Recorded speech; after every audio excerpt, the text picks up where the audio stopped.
සම්මාන කියන ඒවා සමහර අය සල්ලි දීලා ගන්න උත්සාහ කරනවා. හැබැයි සම්මාන මිරු සම්පත් ලියන ගේව හොයාගෙන. දැන් පෙට්‍රල් ඩීසල් දැන් 400 උඩ පෙට්‍රල් යනවා ඩීසලුත් දැන් ඔය 6600ට යනවා. ඒ වගේම ගියා කියලා කවදාකවත් අරගල කරන්නවත් ඒ වෙනුවෙන් සටන් පාට ගේන්නවත් ඒ වගේම පාලකයන්ව මරන්න පාලකයන්ට යම් විදිහකින් බලපෑම් කරන පාලකයන්ට ගහලා එලවන්න ඒ වගේ කණ්ඩායම් ලංකාවේ නැහැ. මොකද මම කිව්වේ හැමතිස්සෙම මේ අපි ලබා දුන්නේ අරගලකාරී කණ්ඩායම. එනම් මිනිස්සුන්ට සිද්ධ වෙනවා තනි තනිව ඒ දිහා බලාගෙන හූල්ලන් වැඩි වුණොත් පාරවල් ටික අතුරු පාරවල් ටික කාපට් කරයි වැඩි වුණොත් යම් විදියකින් යම් ආකාරයෙන් පේන්ට් ටික ගායි ඒ වගේම වැඩි වුණොත් යම් විදියකින් යම් පොඩි පොඩි සහන ආධාර කාලෙන් කාල ලබා දීලා පොඩ්ඩක් චූන් කරයි ඔය ටික විතරයි කරන්න පුළුවන් වෙන මොකුත්ම කරන්න බෑ රටේ නිෂ්පාදන ආර්ථිකය රට තියන්න බෑ මම අද කියනවා ඒක රටේ ගොවියාට අවශ්‍ය වෙන ශක්තිය දෙන්න බෑ රටේ තියෙන ස්වෛරීත්වයේ ජාත්‍යන්තර හමුවේ හිර වෙලා ජාත්‍යන්තර අභියෝග වලට අත්සන් කර විතරයි යන්න වෙන්නේ බොරුවට ගිවිසුම් කී ගිහිල්ලා අවසානයේ රටවලට අපි පාවා දෙන්න විතරයි වෙන්නේ. ඒ නිසා මේ ඇත්ත කියද්දි රිදෙනවා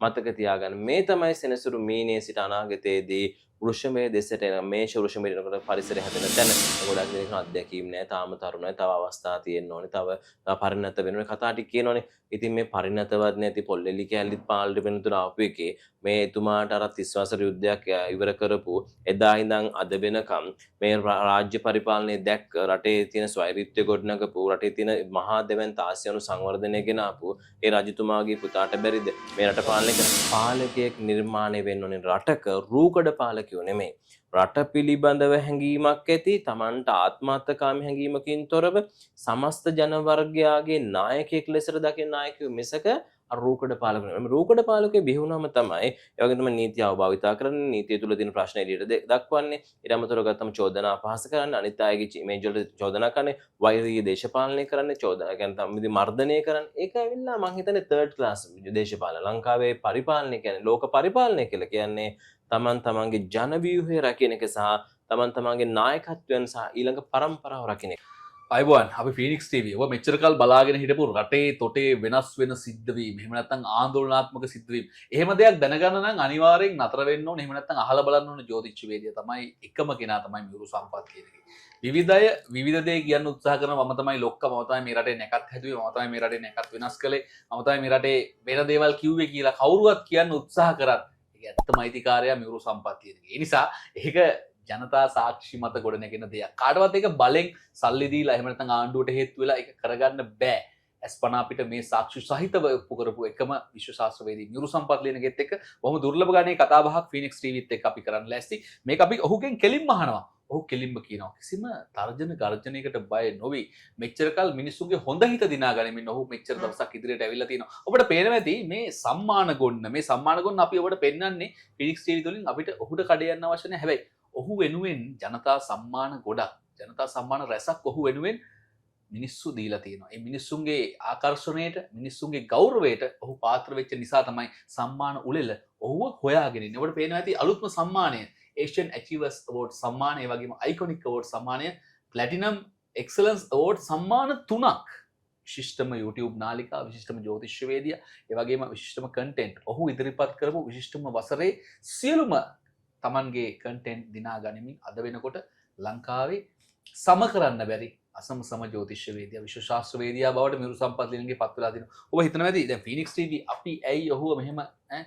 ගහිනක් ගන්න හදනවද ඔහු මුරුන් ගත්ත දිනවද නෑ මේ බලන්න මේ ජීවමාන සාක්ෂි People's Excellence Award තියෙනවා ඊට පස්සේ Global Synergy Awards තියෙනවා Pinnacle මේ මෙතන නෑ සම්මාන 10න් එකක්වත් මතක තියාගන්න සම්මාන කියන ඒවා සමහර අය සල්ලි දීලා ගන්න උත්සාහ කරනවා හැබැයි සම්මාන මියුරු සම්පත් ලියන ගේව හොයාගෙන එනවා ඒක තමයි ඇත්ත මියුරු සම්පත් ලියන ගේකින් හඳහනක් බලලා තියෙන අය ඔහුගෙන් පලාපලයක් අහලා තියෙන අය ඔය විතරක් නෙමෙයි ලංකාවේ ලොකුම පුටුවල ඉඳලා පුංචිම මිනිහ දක්වා මියුරු සම්පත් ලියන ගේ ගාවට එනවා ඒ තියෙන විශ්වාසවන්ත භාවය නිසා ඔහුගේ අනාවැකිවල සත්‍යතාවය නිසා අපි ඔහු සමග මෙච්චර කල් ආපු ගමනේ ඔහු මිනිස්සු දිනාගත්තා මිස ඔහු මිනිස්සු වෛරයෙන් අත්හැරියේ නෑ අයිබෝන් ඔබට අයිබෝන් සුබ දවසක් වේවා සියලුම දෙනාට ෆීනික්ස් ටීවී අපි මේ කතා බහේදී බලාපොරොත්තු වෙන්නේ නැහැ පහුගිය දේවල් ගැන කියලා. මොකද ඔහු කියපු හැම දෙයක්ම සත්‍ය වුණා. ඔහුට ගල් එල්ල කරාම ඒවා මල් වුණා. දැන් කතා කරන්න දෙයක් නැහැ. 2027 වෙනකොට මේ ආණ්ඩුවේ තියෙන ජනප්‍රියතාවය හීනම වෙලා යනවා. 2028 2029 වෙනකොට අලුත් ආණ්ඩුවකට මග සැකසෙනවා. ඔබ තාමත් මේ තර්කය කියනවා.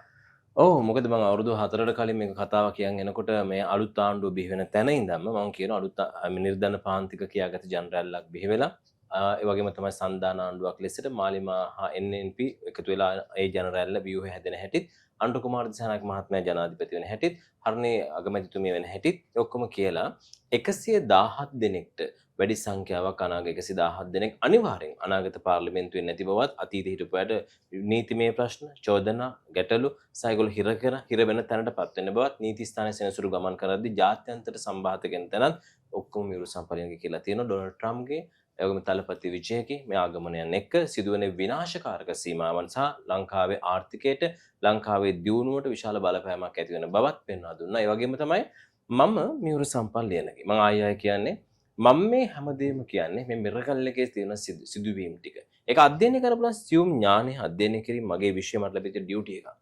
ඒක කවුරු කොයි කෝණයෙන් විග්‍රහ කරත් රටට ආදරණීයත්වයෙන් මිනිසුන්ට මග නියමාකාරයෙන් පෙන්වා දෙමින් කියලා දෙන එක මගේ යුතුයකමක් සහ වගකීමක්. ඒ නිසා මම නැවත නැවතත් කියනවා එදා මේ ආණ්ඩුව පත් වෙනකොට මම කිව්වා අනාගතයේදී මේ එන්නේ යම් විදියකින් කැළඹීම් සහිත කාලයක්. දෙවෙනි කොටසේ නීති ස්ථානයේ සෙනසුරු හා ජල ජලාශයේ බොහෝ ප්‍රශ්න බොහෝ ගැටලු කුණාටු විපත් තියෙන බවත් දිට්ඨව ආපු හැටිත් මම කියලා දුන්නා. ඉතින් මම එදාම කිව්වා යම් විදිහින් නැවත රාජපක්ෂරුන්ගේ බලය අනාගතේ එන බවත් 2029 දී ඒ පරිසරය එනකොට වර්තමාන නීතිය හෝ ඒ වගේම තමයි අවබෝධතා කරන අයට ඒ මිනිස්සුන්ට බාලපෑම් කරන අයට ජාත්‍යන්තර මානව හිමිකම් පවා අනාගත ඇඟිල්ල දික් වෙන හැටි 2027 කියන්නේ අන්න ඒ යුගය ආරම්භ වෙන බව මම නැවත වතාවක් මේ ෆීනික්ස් ටීවී එකේදී මම නැවත මතක් කර දෙනවා 2027 කියන්නේ ජාත්‍යන්තර මානව හිමිකම් ලංකාව දෙසට මිනිසුන්ට නීති අවබෝධතා කියන විපාකයට ජාත්‍යන්තර හමුවේ යම් විදියකින් ජාතික සංවිධාන UN වගේ සංවිධාන ලංකාවට පා තබන බවත් මම අද මේ මොහොතේ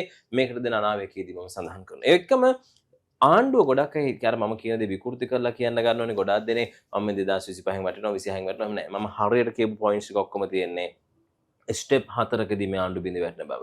ඒකදී අනාගතයේදී 2029න් පස්සේ කිසි විටක 10 දෙනෙක්වත් නැති බවත් 159 දෙනෙක් හිටපු ආණ්ඩුවක නම් ටිකවත් මතක තියාගන්න බැරි බව ඒ වගේම තමයි ඔවුන්ට නීති ප්‍රශ්න බව ඔවුන්ගේ දුවදරුවන් එක් එක් රටවල විශේෂයෙන්ම අපි ගත්තාම ප්‍රංශය ඉතාලිය ඕස්ට්‍රේලියා නිව්සීලන්ත කැනඩා වගේ රටවල ගිහිලා හැංගිලා තමන්ගේ දරුවන් ඒ තැනට දාලා ඔය පාලකයෝ මෙහි තමන්ගේ වත්කම් ටික සුරක්ෂා කරගෙන සටන් වල නියන බවත් ඒ වගේම තමයි ඔවුන්ගේ නෑදෑ ඥාති පරිසරයෙන් එතන තල්ලු කරන බවත් පෙන්වුවේ ඒ රටට අගාධයටපත් කළා ඔවුන්ගේ සුඛ විහරණ අත්විඳින බව පෙන්වනවා. නිසා ඒක ටික ටික බාන එළිවෙනකොට වත්කම් බැරකම් ප්‍රකාශනයෙන් දැක්කා කෝටි 30 40 කෝටි 60 වත්කම් එක අවුරුද්දට දෙකට ඒ කොමිස් අල්ලස් ටික අරගෙන ඕන් ඉතේ වානාගතේදී ඔප්පු වෙනකොට උන්ට ප්‍රශ්න මතුවෙනවා. නිසා මතක තියාගන්න මියුරු සම්පල්ලියනගේ නිකං අනාවක කිව්වේ නෑ ලංකාවට ලෝකෙට දැනෙන විදිහට ඉන්දියන්ස්ලා අච්චර ලක්ෂ 3කට වැඩි ප්‍රමාණයක් ඉන්දියානු ඇස්ට්‍රොලොජර්ස්ලා ඉන්නකොට ඒගොල්ලන්ට කියන්න බැරි එකම අනාවකම තලපතිගේ එයිද නැද්ද කියලාත් හරියට.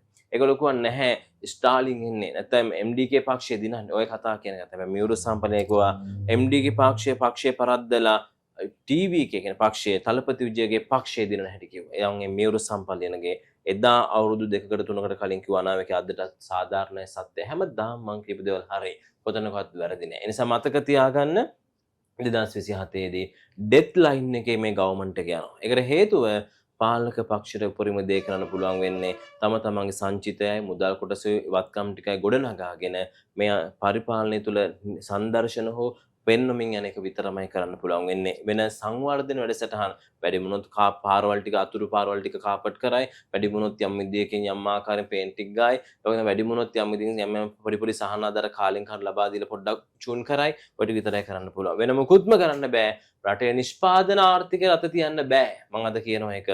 රටේ ගොවියාට අවශ්‍ය වෙන ශක්තිය දෙන්න බෑ. රටේ තියෙන ස්වෛරීත්වයේ ජාත්‍යන්තර හමුවේ හිර වෙලා ජාත්‍යන්තර අභියෝග වලට අත්සන් කර විතරයි යන්න වෙන්නේ. බොරුවට ගිවිසුම් කී ගිහිල්ලා අවසානයේ රටවලට අපි පාවා දෙන්න විතරයි වෙන්නේ. ඒ නිසා මේ ඇත්ත කියද්දි රිදෙනවා. මතක තියාගන්න මේ තමයි සෙනසුරු මීනේ සිට අනාගතයේදී වෘෂභයේ දෙසට එන මේෂ වෘෂභයේ එනකොට පරිසරය හැදෙන තැන. එම් මේෂයට එනවා 2027 දී. ඒ 27 පැමිණීමත් එක්ක මේ ජන ප්‍රසාදේ ව්‍යුහය මිනිසුන්ට පුදුමාතිකාර කාලයක් එනවා. තම රට හිර වෙනවා ආර්ථිකයේ මිනිසුන්ගේ ආර්ථිකය හිර වෙනවා. වත්කම් ඒ වගේම තමයි තියෙන ෆිනෑන්ස් ටික ආයෙ හිර වෙන්න පටන් ගන්නවා. ඊට පස්සේ ණයගත් දේවල් ගෙවා ගන්න බැරි වෙනවා. රට අගහදියට යනවා. ඉතා තදින්ම 2027 වෙනකොට. අන්න එතකොට තමයි මේ මිනිසුන්ට නිවැරදි සිහියට එන්නේ. එතකොට හැබැයි මතක තියාගන්න ලංකාවේ එදාට දැන් පෙට්‍රල් ඩීසල් දැන් 400 උඩ පෙට්‍රල් යනවා ඩීසලුත් දැන් ඔය 600ට යනවා ඒ වගේම ගියා කියලා කවදාකවත් අරගල කරන්නවත් ඒ වෙනුවෙන් සටන් පාට ගේන්නවත් ඒ වගේම පාලකයන්ව මරන්න පාලකයන්ට යම් විදිහකින් බලපෑම් කරන පාලකයන්ට ගහලා එලවන්න ඒ වගේ කණ්ඩායම් ලංකාවේ නැහැ මොකද මම කිව්වේ හැමතිස්සෙම මේ අපි ලබා දුන්නේ අරගලකාරී කණ්ඩායම නම් මිනිස්සුන්ට සිද්ධ වෙනවා තනි තනිව ඒ දිහා බලාගෙන හූල්ලන්න අන්න එතනට වැටෙනවා. හැබැයි මතක තියාගන්න මම මේ රට වෙනුවෙන් කතා කරන්නේ සහ මේ විශ්වයේ සිදුවන සිදුවීම් ටික කියන්නේ ඒක තේරුම් ගන්න දකින්න. ඒ තමයි යථාර්ථයේ 2027 28 ඔහම ගෙවිල එනකොට 29 දී අලුත් පාලන පක්ෂ එදාට අත්දැකීම් නැහැ කියලා කියන නාමල් රාජපක්ෂ මහත්මයා ගොඩක් දෙනෙක් අත්දැකීම් නැහැ තාම තරුණයි තව අවස්ථා තියෙන්න ඕනේ තව පරිණත වෙන ඕනේ කතා ටික කියනෝනේ. ඉතින් මේ පරිණතවත් නැති පොල්ලෙලි කැලලිත් පාලට වෙනතුරු ආපු එකේ මේ එතුමාට අර 30 වසර යුද්ධයක් ඉවර කරපු එදා ඉඳන් අද වෙනකම් මේ රාජ්‍ය පරිපාලනයේ දැක් රටේ තියෙන ස්වෛරීත්‍ය ගොඩනගපු රටේ තියෙන මහා දෙවැන්ත ආසියානු සංවර්ධනය ගෙන ආපු ඒ රජතුමාගේ පුතාට බැරිද මේ රට පාලනය කරන්න? නාමල් දැන් 40යි නාමල් පාර්ලිමේන්තුවට විසි කරනවා. දැන් මම හිතන්නේ පරිණතය කියලා කියන අදහසේදී පරිණත නැයකෝත් අවුරුදු 16 17 නෙමෙයිනේ. එහෙම වරුදුන් ටිකරු කුමාර රාජසිංහ රජතුමා අවුරුදු 10 16න් පස්සේ අර මේ සම්පූර්ණ මුල්ලේරිය අවසරණේදී රට එක්සේසත් කරන්න පටන් ගත්තා අවුරුදු 15 16 17 දීම.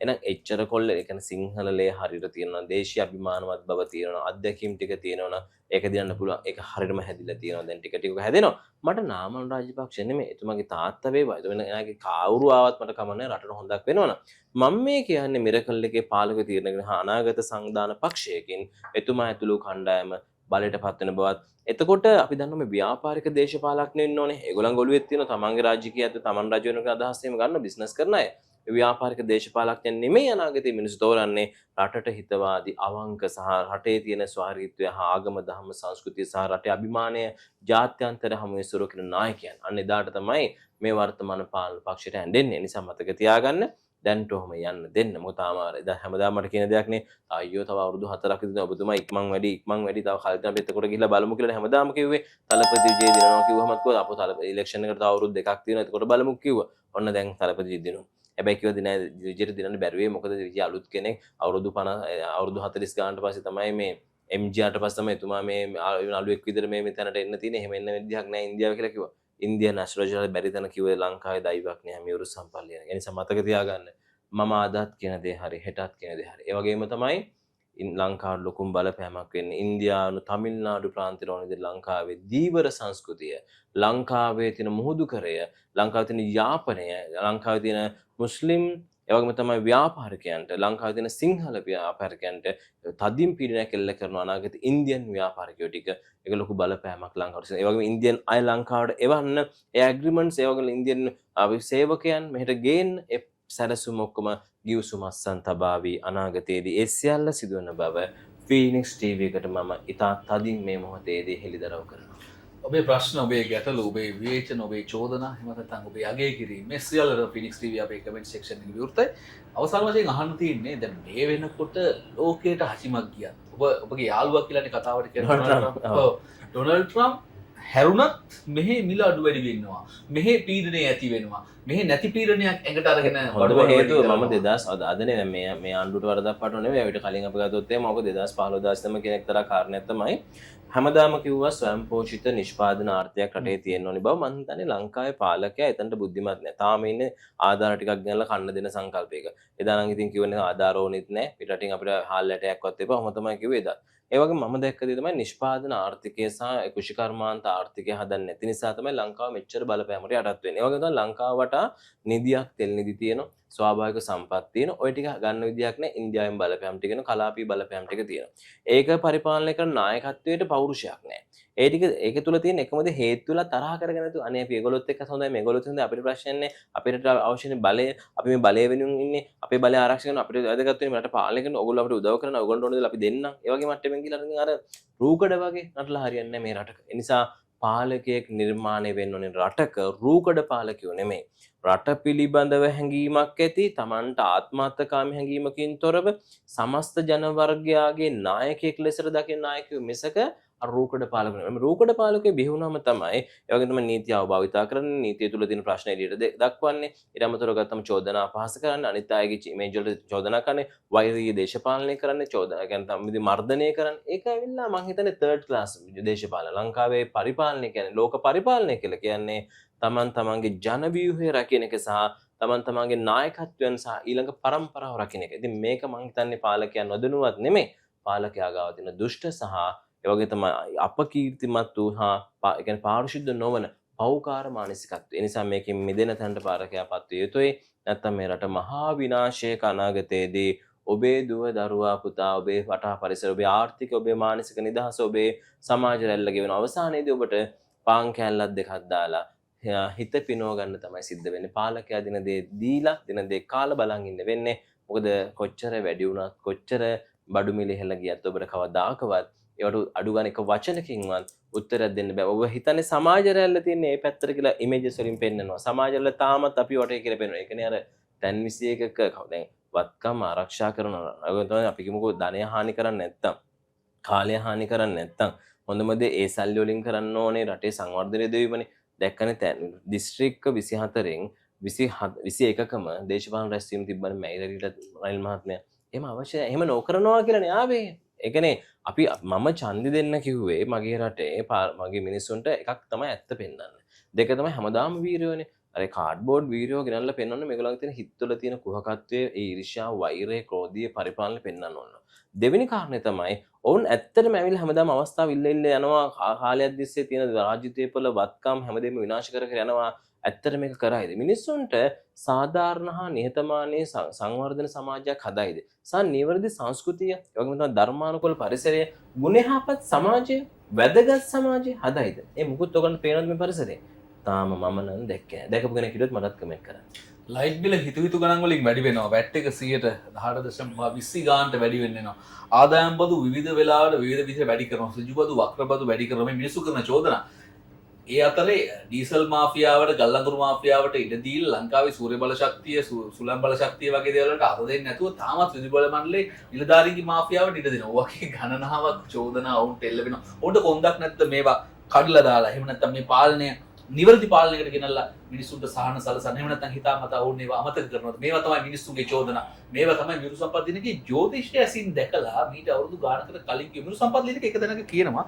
අපිට හම්බුණු දෙයක් තමයි අනුර කුමාර දිසානායක ජනාධිපතිවරයා රට හැදුවොත් මං දන ගහලා අත් දෙක එකතු කරලා වදිනවා කියලා. හැබැයි ඔහු ඒක කිව්වේ අපහාසයට නෙවෙයි. එහෙම කරොත් මේ රට හැදුවොත් ඔහු තරම් සමතෙක් නැහැ කියන එක. මිරු මාත්‍යා එහෙම කිව්වේ ඒක දැනගෙන අනිවාර්යෙන්ම මම මෙවරු සම්පල්ලියනේ. මොකද මම දන්නවා මෙයා මේ ක්‍රමය මේ විදිහට ගිහිල්ලා අවසන් කරන්න බෑ. මොකද බලය ගන්න විදිය තුළ වරදක් තියෙනවානේ. ඒ වරද එනකොට ඒ වරද හටගන්න තැන තුළ තියෙන්නේ වෛරී බවක්, වංචාවක්, බොරුවක්. බොරුවෙන් හටගන්න දේ බොරුවෙන් විනාශ වෙන බව දකින්න නිසා තමයි ඒක මම එදාම පැහැදිලි කරලා දුන්නේ බලය දෙන්න, අවස්ථාව දෙන්න හැදුවොත් මාව සේතුන්වරයෙක්. හැදුවොත් ෆිදෙල් කැස්ට්‍රෝවරයෙක්. හැදුවොත් මේ රට මම අත් දෙක එකතු කරලා දන ගන්න නැත්නම් මම මොකටද වඳින්නේ යන්නේ පාලකෙක්ට පාලකරට හැදුවොත් ඒක රටේ සියලු සමස්තයටමනේ. මම ওই කතාව කිව්වේ ඔන්න ඔය නිසාම. ඒක තේරුම් ගැනීම මිනිස් ජනවර්ගය ඔබේ යුතුයකමක්. ඔබ හිතන්න අවස්ථාව නොදුන්න නම් හැමදාම ඔගොල්ලෝ හිතනවා නෑ නෑ අපි හරි සුන්දර රහයි. ඒගොල්ලෝ එහෙම අපේ හැංගීම් හොඳයි. ඒගොල්ලෝ හරි නිර්ධන පාන්තිකයි. ඒගොල්ලෝ ගාව වත්කම් නෑ. ඒගොල්ලෝ හරි දුප්පත් පාන්තියට ගරු කරනවා. දුප්පත් බවට ගරු කරනවා. ඒ වගේම තමයි නිර්ධන පාන්තික මිනිස්සු ඔසවා තබන්න හදනවා. ඒ මිනිස්සු වෙන යමක් කරන්නේ නැහැ. මේ ඉන්නේ ව්‍යාපාරික බිස්නස් දේශපාලනයක් විතරයි. ඒක වෙනස් වෙන්නයි පරිසරය හදන්න ඕනි කියලායි මම පෙන්නුවේ. නිසා මේ පෙන්නපු දේ දැන් ඔප්පු වෙනකොට හරි රිදෙයි මම කියන ටික එනකොට. හැබැයි මතක ගන්න මේ සියල්ල 100% ඇත්ත බව තව තවත් තේරෙයි. රටේ පාට කන්නාඩි දාගෙන කොට මේක බැලුවොත් මේ සියලු දේවල් සාධාරණ විදිහට පෙනේ. ඔය විවිධ පක්ෂවල පාට කන්නාඩි දාගෙන බැලුවොත් ඔබේ පාටට මේ කතාව පෙනේ. ඔබේ කමෙන්ට් ටික, ඔබේ විවේචනේ ඔබේ පාටට අනුව ඔබ දාන්න. හැබැයි මතක තියාගන්න රටක් විදිහට කෙලවෙන දවසට අපි ඔක්කොටම එකට කෙලවෙන්නේ. ඒක තමයි මිරු සම්පත් දිනගේ මේ කියන්නේ. ෆීනික්ස් ටීවී තුලින් තවත් දවසක මේ වගේම උණුසුම් කතා භාගයෙන් මිරු සම්පත් දිනගෙත් එක්ක අපි හමු වෙමු. ඒක හැමෝටම අයබෝයි. අයබෝයි. සුබ දවසක් වේවා. Phoenix TV.